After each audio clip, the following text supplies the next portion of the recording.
మరి సురువు చేద్దామా? చెట్టు లెక్కగలవా ఓ నరహరి గుట్ట లెక్కగలవా అని అడిగేది వెనకట. ఎందుకు? ఎంత పని చేస్తే అంత ఒళ్ళు గట్టిగా ఉంటది.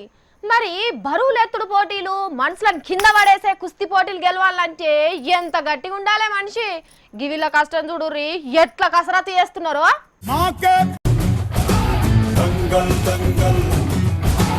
ఎత్తుకపోండ్రి ఉరకాలే ఎవరు ముందుగా పోతారో చూద్దాం. మరి నేనే ముందుగా పోవాలని ఎత్తుకున్నో నీడ్చారు. ఆయన కింద పడిందనుకో గుండు పలుగుతుంది. దించుండ్రి ఇప్పుడు వీళ్ళు వాళ్ళని ఎత్తుకోవాలి. ఉరుకుండ్రి చెమటలు వచ్చినా శాత కాకుండా ఉరుకుతూనే ఉండాలి, లేకపోతే ఏ పాయిది ఉండాలి. గుంజుతూనే ఉండాలి. ఇగో ఈయనేమో తిప్పుతాడు. ఏదైతే తిప్పు. ఇప్పుడు తాడు గుంజుడు, తాడు పట్టుకొని ఎక్కురా పిల్లగా ఎక్కు. మళ్ళా దిగురా పిల్ల, దిగు. ఇగో గిట్లా ఒగల తర్వాత ఒగలు మస్తుగా నేర్చుకుంటారు కదా.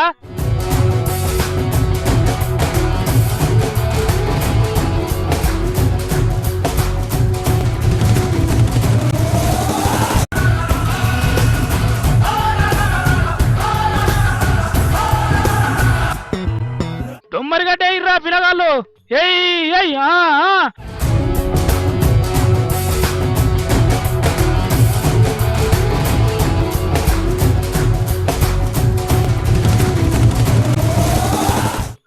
ఇక ప్రాక్టీస్ అయిపోయింది కాబట్టి అస్సలు ఆట మొదలు పెట్టుర్రి.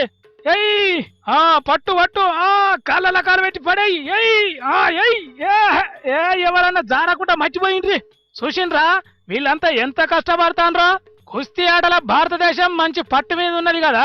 దాన్ని ఇంకా బలం పెంచడానికి, ఒలింపిక్స్ లో మరిన్ని పథకాలు తెచ్చడానికి ఇగో గిట్లా కుస్తీ పట్టు పడతాన్రు హైదరాబాద్ లా. వీళ్ళు అనుకున్నట్టే కావాలని జోరుదారుగా మేము కోరుకుంటారు. మీరు కూడా కోరుకుంటారు కదా.